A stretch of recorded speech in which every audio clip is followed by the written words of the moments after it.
They were treated like trash. A dark ship floated above the cold surface of Colony 12. Its metal body was silent, almost dead, no lights, no welcome signs. It wasn't built for comfort. It was made to carry things no one wanted to see. Inside. There were cages, rows and rows of metal cages. Inside those cages were girls, but not normal girls. Their skin shimmered faintly, glowing soft blue or green. Their eyes were large, glowing softly in the dark. They didn't cry, they didn't speak, they just sat silent, still, like broken statues. They were not human. They were not alien-born either. They were made built in labs during the long war between humans and alien factions. Genetically engineered, designed to fight, kill, and follow orders. But the war ended, peace came, and no one needed them anymore. So, the companies who made them just threw them away. Colony 12 was one of many deep space colonies, far from Earth, far from the laws, a place where broken machines and unwanted people ended up. Some worked for food, some for safety, and some just vanished. The cargo ship landed quietly. No alarms, no guards. It wasn't the first time this happened. Every few weeks, another ship came with junk. This time, no one even came to check. Why would they? Who cared about bio-waste? But one man noticed. Eli was a repair technician. Mid-20s, lived alone, fixed old machines, patched up cables, and kept the colony's systems running. He didn't talk much. People didn't talk to him either. That's just how things were. That day, Eli saw the ship from the top of the maintenance tower. Something felt off. The ship wasn't on the schedule, and it wasn't carrying equipment. He could tell from the heat signature there were life signs. He went down to check. The cargo bay was unlocked. That was strange. Usually, incoming ships were sealed. Inside, the smell hit him first, metal, oil, and something else, something like fear. Then he saw the cages. His steps slowed. He wasn't sure what he was seeing. Girls, dozens of them. Some looked like teenagers, others younger, but none moved. They just looked at him, their glowing eyes full of confusion and fear. One tried to speak. Her voice cracked. Are you here to kill us? Eli froze. No, he said quietly. I didn't even know you were here. Another girl reached through the bars. Her hand was thin, shaking. Please, we're not dangerous anymore. That word anymore stuck in his head. He looked around. The cages were powered by a weak energy grid. No food units, no water lines, just enough power to keep the doors locked. They were meant to die here. Slowly. One girl sat in the back, knees to chest, head down. She didn't move, didn't look up. He took a step closer. Why are you locked up? He asked. A soft voice answered, because we were made to fight. But the war is over. Now, no one wants us. Eli felt a strange chill. These weren't weapons. They weren't machines. They were alive. Someone had made them, trained them, used them. And now they were garbage. He walked between the cages. The girls followed him with their eyes. None tried to attack. None screamed. They just watched him, as if hoping maybe this time someone would care. He left the ship quietly, his heart heavy. But he couldn't sleep that night. Their eyes stayed with him. The next morning, before anyone woke, he returned, this time with food, protein bars, water packs, whatever he could find. The girls looked shocked. One took the bar with shaking hands. You're helping us? She asked. Eli nodded. You're not trash. Another girl whispered. Then why does everyone treat us like we are? He didn't have an answer. He didn't even know what they were. Soldiers, slaves, survivors? But one thing was clear, they were not dangerous. They were just forgotten. And something in him refused to forget them. He visited again the next day. Then the next, each time learning more. They had names: Kale, Lyra, Vex. Each had a different ability. Some could see in darkness. Some could hear heartbeats. Some could bend light around them like a cloak. But none of them wanted to use their powers again. They just wanted to live. Eli sat with them one night. The cold metal floor pressed into his back. The stars above blinked through the cracked window. He asked, why are you afraid of us? Kale answered, voice soft like wind, because humans made us into monsters. And when the monsters weren't needed, they threw us away. Eli looked at her. And for the first time, he saw not a weapon, not a creature, but a person. He stood up. I won't let you die in cages. Kale's eyes lit up. No one has said that before. And from the shadows, someone watched them. A voice, cold and distant, whispered in the dark. He's not the first to try. They all died. The engineer who broke the roulette. The nights on Colony 12 were always quiet. Too quiet. But ever since Eli found the alien girls, silence had a different meaning. It wasn't peace anymore. It was pressure, a cold weight on his chest. Like something was about to break. Every night, he returned to the cargo ship, and every night, the girls waited, eyes glowing in the dark like small stars. They never asked for much. Just food, water, words, a little kindness. But kindness was dangerous here. Eli knew the rules. No contact with off-world species without permission. No private aid to bio-waste units. And worst of all, no helping genetically engineered subjects. They called them GES on paper, but to most people they were monsters. Eli didn't care about the rules anymore, not after what he saw. These girls didn't want to hurt anyone, they just wanted to live. And every moment he spent with them, he felt something change inside him. Like he was waking up from a long sleep, he started bringing them more than food. Old blankets, a solar lamp, a music player still working, things the colony threw away just like them. And slowly, the girls began to smile. Kale, the quiet one, with silver hair, started to ask questions about Earth, about music, about why humans smile when they're sad. Lyra liked to sit near Eli while he worked on a broken drone. She said the tools made her feel calm. Vex, the youngest, never spoke. But she watched everything, every hand movement, every sound. Eli didn't know it yet, but she was learning faster than any human child. One night, while Eli fixed a torn heating pipe, Kale asked him something strange. Do you think we have souls? He paused, hands frozen over the tools. I don't know, he said, but if I do, then you do too. She smiled at that, but not everyone was smiling. Up above, in the colony's main surveillance center, a blinking red light had gone unnoticed for days. Now it was noticed. Commander Hark, head of internal security, leaned forward in his chair. The feed showed Eli entering the old ship, carrying supplies, talking to the subjects. He narrowed his eyes, another fool trying to play hero. He didn't press the alarm, not yet. Let him dig deeper. The deeper he went, the harder it would be to crawl out. 2 days later, Eli tried something risky. He opened one of the cages. Kale didn't move at first. She looked at the open door like it was a trick. Then she stepped out. No alarms, no attack. Just silence. Lyra followed, then the others. The ship had turned into something else now. A hiding place, a fragile new beginning. But they couldn't stay there forever. Eli had a plan. He knew the old waste tunnels under the colony. Forgotten paths used long ago to pump out chemical waste. And water, he could hide them there, at least. For now, he led them through the tunnels late at night. The air was cold, thick with old metal and damp silence. Kale walked beside him. Why are you doing this? She asked. Eli didn't answer for a moment. Then he said, because someone should have. A long time ago, they reached the end of the tunnel, an old maintenance room, abandoned, dusty, but safe. This is your new home, Eli said. The girls didn't cheer, they didn't cry, but they stood taller, straighter. Free. For now. But freedom has a price. The next morning, Ellie's terminal flashed. Surveillance breach detected. Subject contact logged. Internal review ordered. Someone new. He shut the screen off and rushed to the tunnels. Inside, the girls were sitting in a circle. Lyra was humming a song from the music player. Vex was drawing on the floor with a broken wire. Kale looked up. You were followed, she said. Eli turned around just in time to see a small black drone rise behind him, silent, watching. He grabbed it, smashed it against the wall. Too late. The damage was done that night. He heard a knock on his door. He opened it to find a man in black standing in the dark. The man smiled. Helping aliens, Eli? That's against protocol. Eli didn't respond. The man stepped closer. Do you even know what they are? What they were used for? I know they're alive, Eli said quietly. The man's smile faded. You're not the first to try saving them. You won't be the last to die doing it. He turned and left. Ellie's hands were shaking, not from fear, from rage. He went back to the tunnels. The girls were waiting. They're coming, he said. Kale nodded. We'll protect you, she said. Eli stared. No, I'll protect you, she smiled. We don't need protection. And in that moment, her eyes glowed brighter than ever.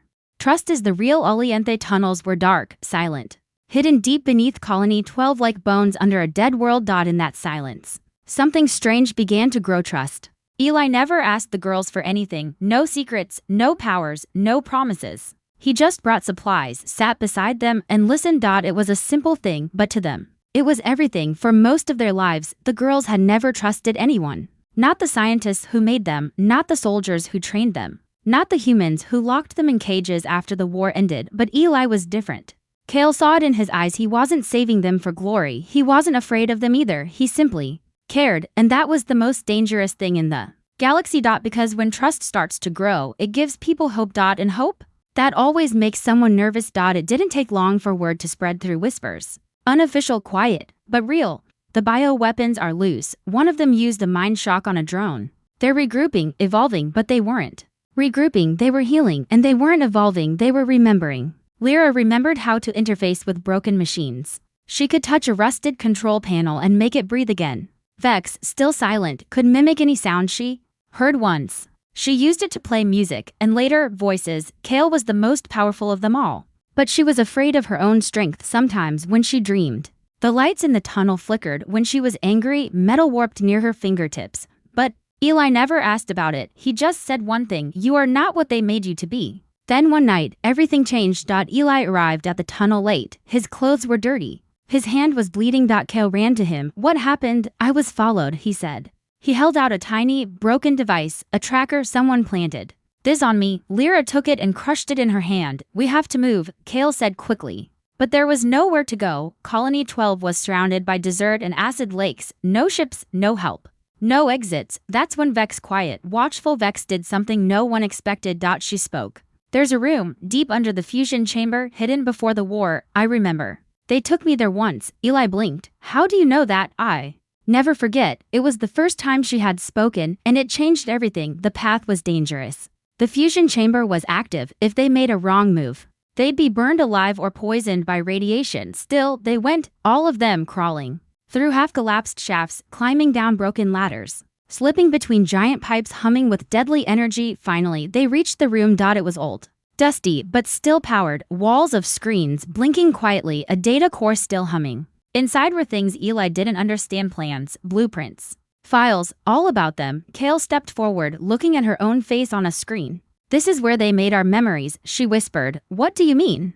Eli asked. They didn't just train us, they programmed fear into us. Fear of humans, fear of failure, fear of each other. She looked around. This room didn't build soldiers, it built prisoners. Suddenly, the lights turned red, a warning: something was coming. Then the sound: metal boots on metal floors, loud, fast, organized security teams. The colony had found them. Kale turned to Eli. We can hold them off. You should leave. No, Eli said. I started this. I won't run now. She smiled. You sound like one of us. Then Lyra stepped to the control panel. We can shut down the security grid, just for a few minutes. Eli nodded. Do it. Vex grabbed Kel's hand. I'm not afraid anymore, she said. Kel squeezed it. Good. Because we're not running this time. The first explosion hit the tunnel entrance. Dust and heat flooded the hallway. The girls stood together, unarmed, but not helpless. When the soldiers came, they weren't ready. Lyra hit the lights. Darkness fell. The soldiers' tech began to glitch. Targets vanished from their scans. Vex played the sound of alarms from every direction, confusing them. Kale stepped into the open. One man raised his weapon. To slow. She lifted her hand. The air shimmered. The weapon melted. Then she said something no one expected. We don't want to fight you, but we will survive. By the time the soldiers regrouped, the girls were gone again, deeper into the system. But now, something had changed. They weren't hiding anymore. They were planning. They weren't scared anymore. They were angry, and Eli, he wasn't just helping them, he was part of them now. Far above, in the command tower, Commander Hark watched the footage. He slammed his fist on the table. They've built a nest, he growled. And that engineer is protecting them. An officer asked, what should we do? Hark looked at the screen. Burn it down? Asterisk, the secret weapon no one expected. Colony 12's sky was turning black, not from clouds, but from warships. Small, silent, fast. Officially, Earth had no control over outer colonies anymore. Unofficially, when something important needed to be erased, Earth sent them. Commander Hark stood in the control room of the central tower, his eyes cold, unblinking. They're not just surviving, he said to his officers, they're adapting. He pointed to the paused footage on the screen. Kale melting a soldier's weapon with her bare hand. They were designed for war, but someone gave them something worse than a weapon. He turned around. Hope, underground. Far below the surface, Kale sat with her back against a wall. Her breathing was calm, but her mind was racing. They won't stop, she said quietly. No matter where we hide. Eli nodded. He was covered in dust, blood dried on his sleeve. Then maybe it's time we stop running. Lyra was quiet, working on a device pulled from the control core. She had reprogrammed it. It was now a jammer, temporary, unstable, but enough to block signals for 10 minutes. 10 minutes is enough, she said, if we use it right. Kale looked at the girls, no longer scared children, but not killers either, and that was the problem. Earth still saw them as broken weapons. The colony saw them as threats. No one saw what Eli saw: people. That night, under the floor of the colony's waste center, the girls gathered. They had one goal now: not escape, freedom. Vex laid out a map she had drawn by memory of every room, every corridor, every hidden vent in the colony. This system connects to the security servers, she said, pointing at a red dot. If we get inside, we can erase all records, we can disappear. Eli leaned over the map. That's servers. Underground, but it's guarded. Automated turrets, gas traps, motion sensors. Kel's voice was steady. We've dealt with worse. Lyra raised her head. What if they catch us?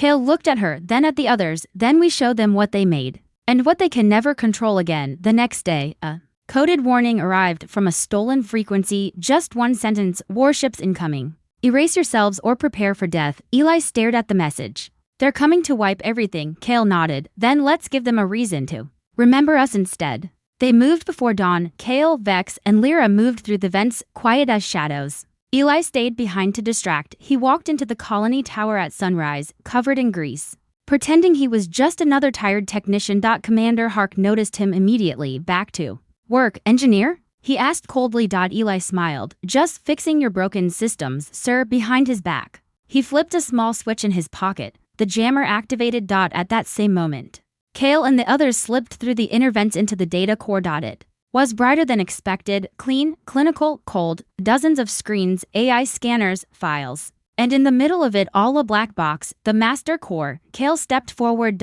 Vex stopped her. Wait. She placed her hand on the floor, closed her eyes. After a second, she whispered, there's more.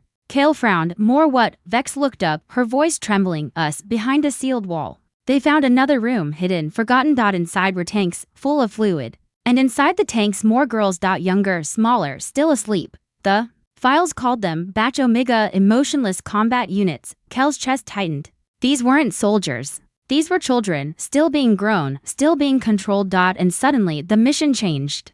They weren't going to erase themselves, they were going to expose everything. Lyra activated the core. Holograms appeared, logs, video feeds, test results, proof of what the Earth government had done. Kale pressed the record button. This is Kale, she said, voice calm, powerful. I was made to fight, but I choose to live. These are not weapons, these are children. And we are done being controlled. They sent the signal. To every outer colony, every rebel cell, every pirate ship, every station. Then they prepared for war. Outside, alarms screamed. The warships had arrived. Eli saw them from the tower, huge, beautiful, deadly. Commander Hark stood beside him, smiling. Time's up, he said. Eli didn't move. Behind him, Kel's voice rang through the colony speaker system. We are not your machines. We are not your monsters. We are your mirror. And at that moment every screen in the colony lit up with the faces of the girls, every secret file, every test. Every truth. Revealed. In space, the warships paused, confused, receiving data from everywhere. And far across the stars, on Earth, a debate began. Not in silence, not in darkness. But in public, because one engineer broke the rules. And one group of forgotten girls showed the world who they really were, not property. Not weapons, but people. Betrayal from within. The message had been sent. The truth was out. For the first time in years, silence fell across Colony 12. Not peaceful silence, but shocked silence. Screens across the colony replayed the same video. The alien girls, the experiments, the files, the lies. Some people were angry, some were afraid, but others began to question everything. And in that moment of confusion, the girls made their move. In the underground fusion chamber, Kale watched the world change through a cracked tablet screen. News feeds, protests on Mars. Shutdowns on Earth. Ships turning away instead of attacking. Hope was spreading, but slowly. Not fast enough. They were still trapped, still hunted, and the warship still circled above, waiting for orders. Eli stood behind her, hands dirty, eyes tired. You did it, he said. Kale didn't smile. It's not over. Vex had found something disturbing in the Omega batch files. A second facility, another group, she whispered. They're not just cloning us, they're replacing us. Kel's heart froze. They're not trying to erase us, they're trying to upgrade us. Worse still, this second facility wasn't on another planet. It was underneath Colony 12, buried, sealed, hidden even from the people who lived above it. Kale clenched her fists. If we don't stop this, everything we did means nothing. But that night, something changed. A shadow entered the tunnels. Not a soldier, not a machine, a man. Ellie's old friend Jonas, a former engineer, once close like a brother. Now distant, bitter, hardened by survival. He came with quiet footsteps and a fake smile. I saw your face on every screen, Jonas said, nodding toward Kale. You made history. Eli hugged him, relieved. We could use your help. Jonas smiled again. I thought you might. But something about his voice felt wrong. Over the next 2 days, Jonas worked with them. He helped Lyra upgrade the security sensors. He repaired the air filters in the fusion chamber. He even taught Vex a new way to override command locks. Everything seemed right. Then, late one night, Kale noticed something strange. One of the sleeping pods in the Omega chamber was missing, not moved, erased from the system. Like it never existed. She asked Lyra if she had touched the logs. No. Lyra said, frowning. Why?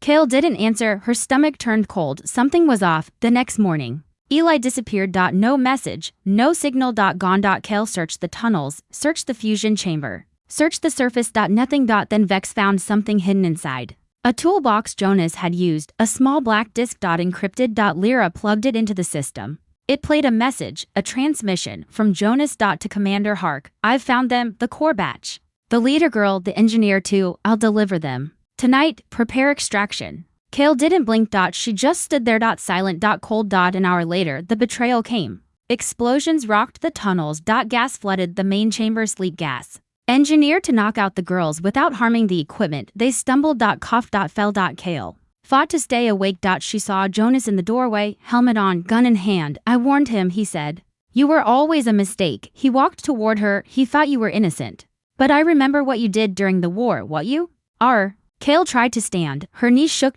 Jonas raised the gun. You're not people. Your weapon's wearing pretty faces.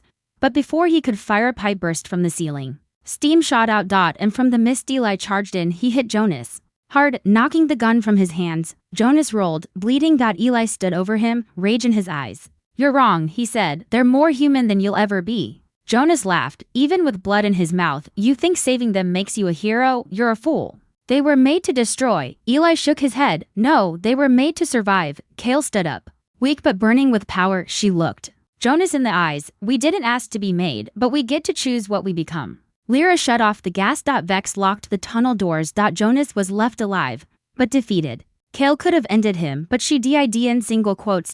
She turned away. That's the difference, she whispered. We still believe in mercy. That night, they buried the stolen pod. Inside it was a young girl, half grown, half programmed, left to die. Jonas had removed her from the system. He had planned to trade her as proof, but he never got the chance. They wrapped her in cloth. Later in the chamber. And for the first time, Kale cried, not for herself, but for all of them. Far above, the warships received their new order. Wait. Do not engage. A full investigation has been demanded from Earth Command. Something had changed, not because of weapons. Not because of threats, but because the story had reached the hearts of people far beyond Colony 12. And hearts, real hearts, are the one thing the system cannot control. Asterisk the storm they didn't see. Coming rain fell for the first time on Colony 12, not real rain. This world didn't have weather. It was acid rain from the upper atmosphere, leaking through the old dome cracks. But even fake rain had meaning now. For the survivors underground, it was a warning. Something big was coming. Eli stood by the tunnel's sealed entrance, watching the storm outside. His face was bruised, his arms still wrapped after the fight with Jonas. But his eyes were sharp. Behind him, Kale ran final checks on the energy cells. Lyra was building makeshift shields from scrap metal and broken drones. And Vex sat near the Omega pod chamber, protecting the half-formed girls still asleep in stasis. They had no army. No ship. No rescue coming. But they weren't planning to run anymore. They were planning to win. Hours earlier, a strange signal had broken through their comm systems. Encrypted. Untraceable. Just a voice. Female. Calm. Confident. To Kale of Core Batch 3, you are not alone. We heard your message. Stand by. The storm is coming. They didn't know where the signal came from. It wasn't Earth. It wasn't the colony. Whoever sent it was off-grid hidden. A ghost, but not a threat. A promise. Meanwhile, high above the colony, the Earth warships waited. Their orders were still on hold, but not for long. Inside the lead ship, Commander Oren watched Kel's face on the screen, not with hate, but with confusion. They don't look like weapons anymore, he said. His second-in-command stared at the tactical data. They're protecting civilians, healing clones, sending out peace messages. What are we supposed to do? Kill them for existing? Oren didn't answer, but his hand trembled on the table. That night, just before the next sunrise, the first attack came not from the Earth ships. Not from the colony. From inside. An elite group of mercenaries hired by the same company that created the alien girls landed in secret. They didn't want to capture, they came to delete evidence. And the girls were the final file. They moved fast through the outer walls, into the lower tunnels, heavily armed, silent, efficient. Kale heard them before the cameras caught them. Her enhanced hearing picked up the sound of boots, breathing, heartbeats. For teams, she whispered. Coming from the vents, from all sides. Eli loaded an old plasma cutter. We hold them here. Lyra flipped a switch. The lights dimmed to red. Vex climbed into the ductwork, carrying a hacked drone with the MP charges. And Kale, she stood at the center of the room, her silver hair glowing faintly, her hands curled into fists. The first mercenary team breached the side wall. Vex dropped the charge. Boom. Lights exploded. Weapons jammed. The marks panicked just for a second. That second was enough. Lyra hit them with a stun wave from a modified mining gun. Kale threw a wave of kinetic energy, sending one attacker crashing into the wall, and Eli, bleeding still, stood tall with a wrench and fire in his heart. They held the line, but not for long. One merc managed to throw a pulse grenade into the pod chamber. The stasis field flickered. The youngest clone, no more than 7 years old, began to wake, gasping. Kale ran toward her, shielding the pod with her body. "Don't touch her," she screamed out. Her power exploded not as a weapon but as a shield. A glowing wall of force surrounded the chamber. The mark's bullet stopped in midair and dropped to the ground. Suddenly, every screen in the colony went black. Then a symbol appeared, a burning feather inside a circle. A voice followed. "This is the Nova Ember. Stand down. Your targets are under our protection now." The colony froze. The warships above scanned for the signal source but couldn't find it. "Commander." Orrin stood up. "Who the hell is Nova Ember?" his officer replied, voice trembling. "They're ghosts, sir, a rebel fleet, tech thieves, AI liberators. No one knows where they're from.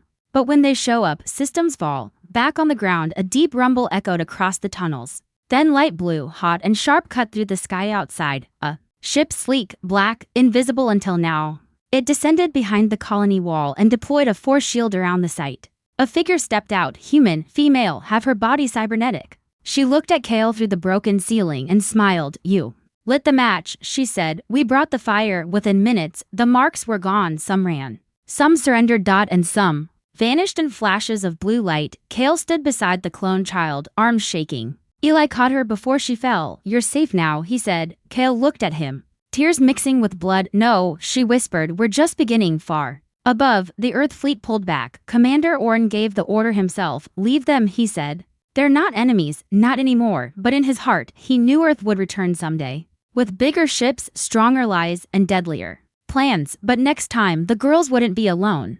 They were never proper. Tithe colony was quiet. No more gunfire. No more running. No more screaming. But peace doesn't always bring comfort. Sometimes it brings the hardest thing of all, choices. Kale stood at the edge of the ruined corridor looking at the rising light over Colony 12. Smoke still curled from broken towers. Fire still burned low. The air smelled like old metal and melted dreams. Behind her, the others rested. Some slept, others kept watch. Eli was repairing the life support system for the sleeping clones. Children who had never opened their eyes. Still floating in tanks, not yet broken by the world. Nova Ember had left. Not vanished, vanished with purpose. Their message was clear. This world is changing. You can be a part of it, or you can burn with the past. They gave Kale and her sisters the tools, the encryption keys, the codes to erase every ownership record tied to their DNA. With a few keystrokes, they would no longer be property. Not legally. Not digitally. Not biologically. But erasing data was easy. Erasing fear?